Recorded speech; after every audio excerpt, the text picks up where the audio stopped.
In the name of Allah, the most beneficent and the most merciful. Assalamu alaikum, my dear student. I hope you all will be fine and enjoying good health. My dear student, me Yasin Mahmood, your physics teacher. My dear student, in the previous lectures of chapter number 4, we had discussed about work done by the constant force. Then in the next lecture, we had discussed about work done by the variable force. And in the last lecture, we had discussed about work done by the gravitational field. Today we are going to discuss about the power. What is power? My dear student, in the previous lectures we had discussed that whenever we apply the force on any body, if it produces displacement, then the work is done. But in practical application, we often interested to know how fast or how slow a machine or person can perform work. Now this rate of doing work by the body is called the power. We can define the power as power is the measure of the rate at which work is being done. Meaning given time के अंदर कोई body जितना काम करती है वो उसकी power कहलाती है. अगर मिसाल के तौर पर 2 पर्सन है, उन्हें कोई टास्क दी जाए, आपने टास्क करनी है, अगर वो एक गिवन टाइम के अंदर एक पर्सन कम टाइम के अंदर उस टास्क को कंप्लीट कर लेते हैं, हम कहेंगे उसकी पावर ज्यादा है. That is the power. ठीक है my dear student. Now if we describe its mathematical form, if the work delta W is done in time delta T, then the average power can be written as P average will be equal to delta W by delta T. Now its unit delta W is a work, unit of the work is joule, and T is a time, unit of the time is second. Its unit is joule per second, which is watt. It also called as watt. Its dimension is ml square T की power minus 3. Now another type of the power, which is the instantaneous power. What is the instantaneous power? If the work done in a very short interval of time, the time is so short that approaches to zero, then the power is the instantaneous power. We can also define as power at any instant of time is called instantaneous power. यानी कि अगर कोई भी काम इतने कम time में किया जाए, कितना कम टाइम हो कि हमें पता ही ना चले, यानी अगर हम और आसान लफ्जों में कहें कि पलक झपकने में कोई काम हो जाए, कि टाइम ना होने के बराबर टाइम लगे, तो उसको हम कहते हैं इंस्टेंटेनियस पावर. मैथमेटिकली इसको लिख सकते हैं P instantaneous will be equal to. अब आप देखें हमने क्या किया है, हमने टाइम को लिमिट कर दिया अप्रोचेस टू जीरो. याद रखें time approaches to zero, not equal to zero. Equal to zero नहीं हो सकता. इक्वल टू जीरो हुआ तो हमारे पास इंस्टेंटेनियस पावर ही जीरो हो जाएगी. अप्रोचेस टू जीरो का मतलब है कि टाइम इतना समाल है कि ऐसे दिखाई देता है टाइम लगा ही नहीं है. ठीक है, टाइम की वेरी वेरी वेरी समाल है. इसे हम कहते हैं इंस्टेंटेनियस पावर. अब एक इंपॉर्टेंट पॉइंट है एमसीक्यूज के लिहाज से, याद रखें कि अगर एवरेज पावर और इंस्टेंटेनियस पावर इक्वल होगी तो पावर यूनिफॉर्म होगी. अगर एवरेज पावर और इंस्टेंटेनियस पावर इक्वल होगी तो पावर यूनिफॉर्म होगी. कैसे इक्वल होगी? मिसाल के तौर पर एक बॉडी 1 जॉल वर्क करती है 1 सेकंड के अंदर, एक दूसरी बॉडी 30 जॉल वर्क करती है 30 सेकंड के अंदर. अगर हम दोनों का रेशियो ले, दोनों की रेशियो सेम आएगी. तो ये जो हमारे पास जो पावर और इंस्टेंटेनियस पावर और एवरेज पावर है, दोनों की क्या आ गई, वो सेम होगी, इक्वल होगी. तो ये हमारे पास पावर क्या रहेगी, यूनिफॉर्म रहेगी. लेकिन अगर इंस्टेंटेनियस पावर और एवरेज पावर इक्वल ना हो तो पावर यूनिफॉर्म नहीं बल्कि नॉन यूनिफॉर्म होगी. कम आइडिया स्टूडेंट. एमसीक्यूज है, बहुत इंपॉर्टेंट एमसीक्यूज है कि अगर एवरेज पावर और इंस्टेंटेनियस पावर इक्वल होगी तो पावर यूनिफॉर्म होगी, और अगर एवरेज पावर और इंस्टेंटेनियस पावर हमारे पास इक्वल नहीं होगी तो पावर यूनिफॉर्म नहीं होगी, नॉन यूनिफॉर्म. ठीक है my student. Now next topic is power and velocity. My dear student, it is sometimes more convenient to express the power in terms of the constant force acting on an object moving at the constant velocity. Sometimes it is more convenient to explain the power in terms of the velocity. अब किन किन situations के अंदर हम power को velocity की form में describe कर सकते हैं। हम एक एग्जांपल लेते हैं कि हमारे पास एक एग्जांपल हम ये ले सकते हैं कि हमारे पास एक मोटर बोर्ड है। उस मोटर बोर्ड का प्रोपेलर पता है आपको प्रोपेलर क्या होता है? आपने देखा होगा मोटर बोर्ड पे जो पंखा लगा हुआ होता है, जो क्या करता है, जो पानी के ऊपर फोर्स लगाता है। अब वो प्रोपेलर क्या करेगा कि उस प्रोपेलर की वजह से जो वाटर है वो बोर्ड के ऊपर फोर्स लगाएगी, ठीक है, जिसके नतीजे में जो बोट है वो यूनिफॉर्म वेलोसिटी के साथ मूव करना शुरू करेगी। अब ये जो पावर डिलीवर की है मोटर ने बोर्ड के ऊपर, वो जो पावर है ये हमारे पास क्या कहला रही है? ये इंस्टेंटेनियस पावर कहला रही है। तो हम इसको लिख सकते हैं कि power delivered by the motor at any instant is this one, that is instantaneous power. Limit delta T approaches to zero, delta W by delta t. जहां पर भी हमारे पास हमने टाइम को जहां पर भी लिमिट करेंगे वो इंस्टेंटेनियस वैल्यू कहलाएगी। ये इंस्टेंटेनियस पावर आ गई। अब देखिए वर्क हो रहा है, वर्क के हमें पता है ऑलरेडी हम कैलकुलेट कर चुके हैं। Work delta W will be equal to F dot delta d. F क्या है? फोर्स है, और डी क्या? डिस्प्लेसमेंट है। अब इसकी वैल्यू हमने डेल्टा डब्ल्यू में पुट कर दी तो हमारे पास F delta D by delta T आ गया। अगर हम देखें delta D by delta T क्या है? रेट चेंज ऑफ डिस्प्लेसमेंट, कि जब डिस्प्लेसमेंट चेंज होगा टाइम के हिसाब से तो वो किसके इक्वल होता है? वेलोसिटी के इक्वल होता है। तो ये इंस्टेंटेनियस, ये क्या कहलाएगा हमारे पास? That is the instantaneous velocity. तो ये जो हमारे पास है delta D by delta T, limit delta T approaches to zero, delta D by delta T हमारे पास है इंस्टेंटेनियस वेलोसिटी। अब हम क्या करेंगे? हम इसकी वैल्यू इसके अंदर पुट कर देंगे तो फाइनल एक्सप्रेशन हमारे पास क्या आ जाएगी? P will be equal to F dot V. तो इससे हमारे पास पावर की एक और डेफिनेशन आ गई कि अगर हम पावर को इन टर्म ऑफ वेलोसिटी एक्सप्लेन कर रहे हैं तो उस वक्त पावर की डेफिनेशन क्या होगी? It is a dot product of the force and velocity. कब in term of velocity explain करना ज्यादा बेहतर होता है? जब इंस्टेंटेनियस पावर लग रही हो, जब किसी बॉडी के ऊपर इंस्टेंटेनियस पावर लग रही हो तो उस केस के अंदर it is more convenient to express the power in term of the velocity. और हमने वही एक एग्जांपल ले रही कि मोटर बोर्ड की, उसकी मदद से हमने इस एक्सप्रेशन को ड्राइव कर लिया। ठीक है माय डियर स्टूडेंट।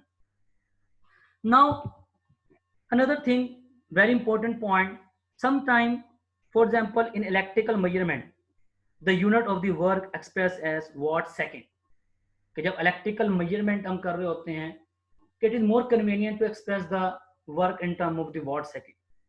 अब कैसे हम एक्सप्रेस कर सकते हैं? देखें वॉट की डेफिनेशन हमारे पास क्या है? जॉउल पर सेकंड। अगर यहां से हम जॉउल की वैल्यू निकालें that is what multiply by second. अब जॉउल किसका यूनिट है? वर्क का। वॉट किसका? पावर का। टाइम, और सेकंड किसका है? टाइम का। ठीक है, यानी कि power multiply by time is equal to work.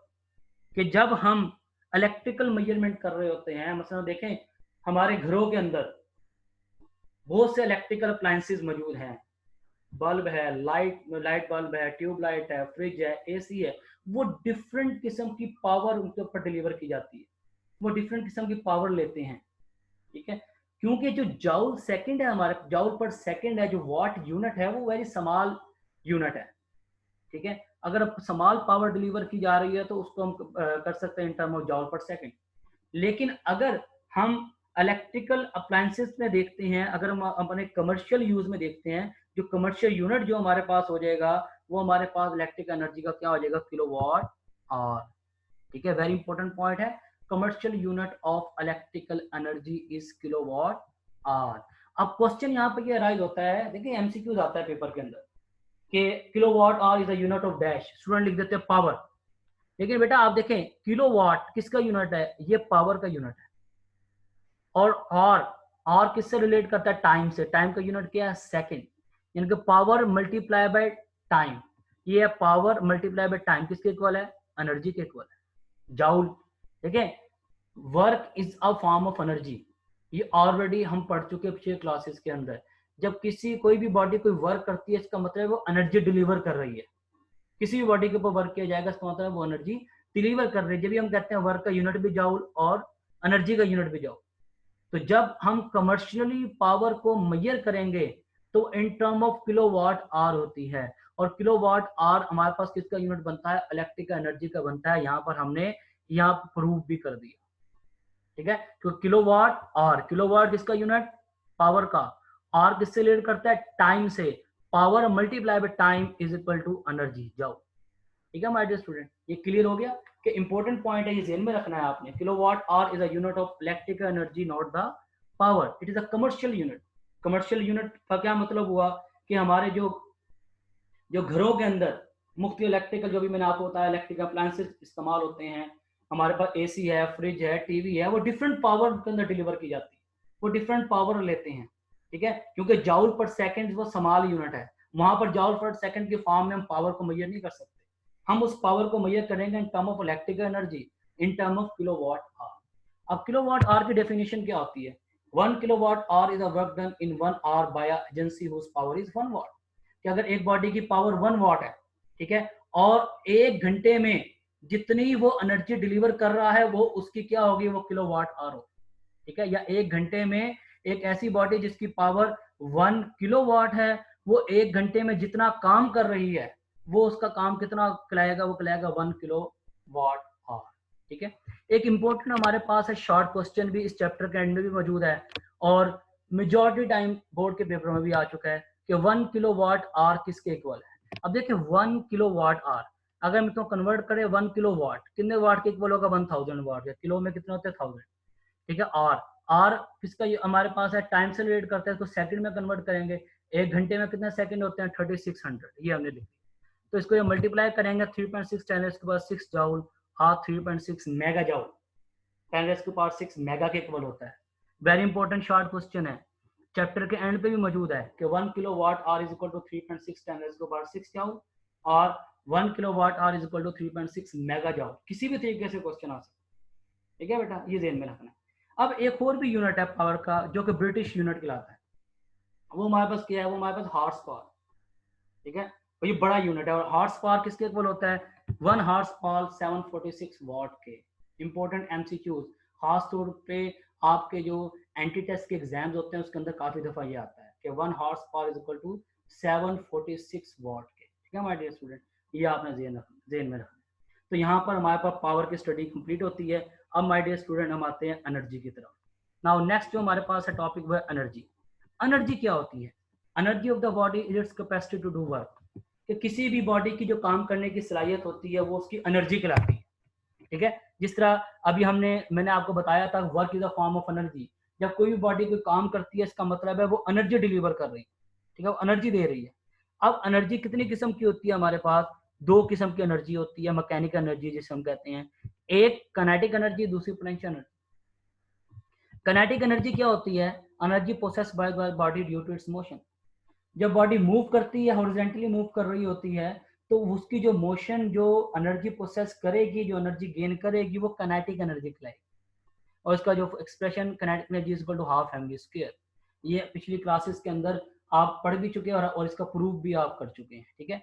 अब जो दूसरी टाइप है वो हमारे पास क्या है? Potential energy.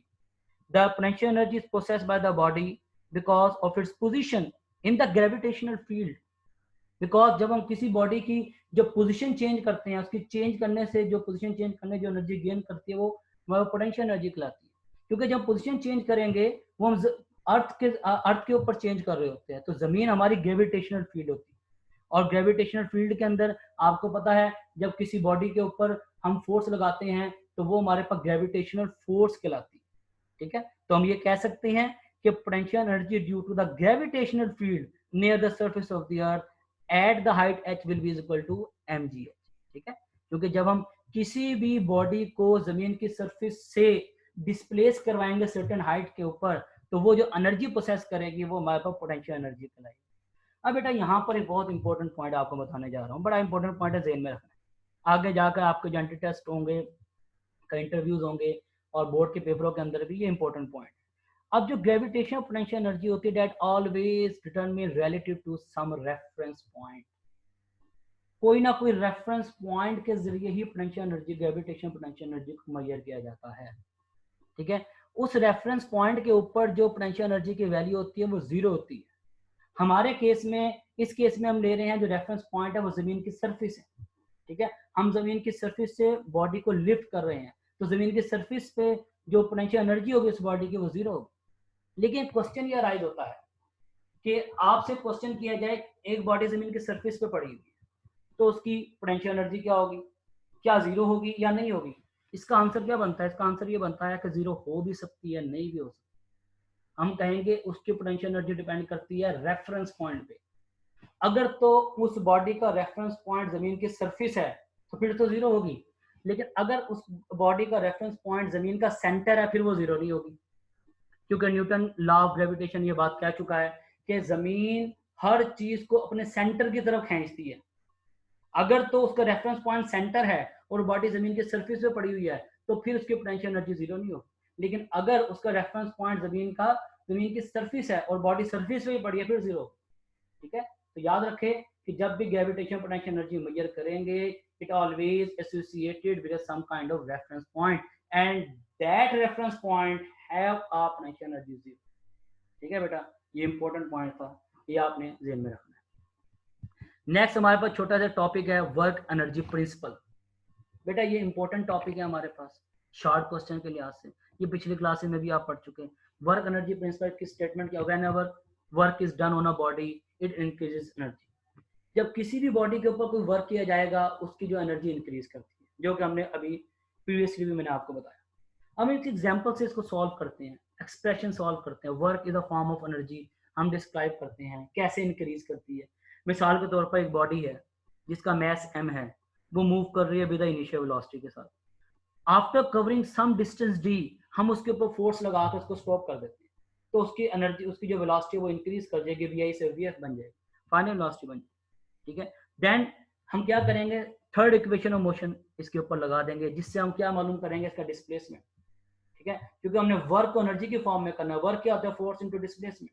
हम डिस्प्लेसमेंट और फोर्स की वैल्यू निकाल लेंगे, तो यहाँ से हम डिस्प्लेसमेंट की वैल्यू निकाल सकते हैं। 2ad हम पढ़ चुके, 2as is equal to vf square minus vi square, third equation of motion. इस केस में हमने डिस्प्लेसमेंट को d से शो किया है, 2ad is equal to vf square minus vi square. यहाँ से हमने d की वैल्यू निकाली 1/2a vf square minus vi square, ये इक्वेशन नंबर 1। अब हमने f की वैल्यू निकालनी by applying the Newton second law of motion, क्योंकि बॉडी मूव कर रही है और बॉडी का मैस भी है और बॉडी की एक्सेलरेशन भी है। याद रखिए जब बॉडी मूव कर रही हो, मैस भी ऑक्यूपाई कर रही हो, उसका मैस भी हो, तो उसके ऊपर हम उसकी फोर्स निकाल सकते हैं bye applying the Newton second law of motion in which force is the product of mass and acceleration. इसको हमने इक्वेशन नंबर 2 कहते हैं। हम यहाँ से इजीली वर्क की वैल्यू निकाल सकते हैं। वर्क क्या होता है, force into displacement F D.